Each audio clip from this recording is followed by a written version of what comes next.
पूर्वीची जी फॅशन होती ती परत नवीन येते. पूर्वी लोक म्हणजे पूर्वीची जी डिझाईन्स होत्या, पूर्वीचे लोक फॅशन म्हणून वापरायचे कपडे, तेच आत्ता आपण फॅशन म्हणून बघतो. आमच्या लहानपणी आम्ही स्कर्ट ब्लाऊज घालत होतो. आज तुम्ही बघताय स्कर्ट घालणारी लोक तुम्हाला दिसतात, पुढे बायका घालतात की नाही स्कर्ट. पूर्वीची ही फॅशन आहे आणि आजही ती परत प्रचलित झालेली आहे. म्हणजे फॅशन डिझायनिंगला किती स्कोप आहे तेही पहा. तुम्ही 12वी नंतर फॅशन डिझायनिंगचा कोर्स निवडू शकता, तुम्ही जाऊ शकता. आणि त्यासाठी फक्त लेडीजच जातात असं काही नाही, जेंट्स पण करतात. म्हणजे मुलांनाही फॅशन डिझायनिंगचा कोर्स करता येतो. इंटेरियर डेकोरेशन खूप त्याला स्कोप आहे. तुम्ही शोभा डेचं नाव ऐकले की नाही?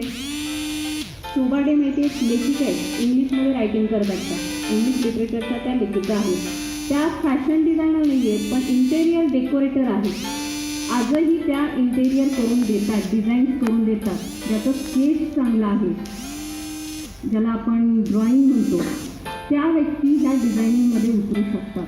हे तुम्हाला करिअरचा वे आहे की परत आपण पाहू.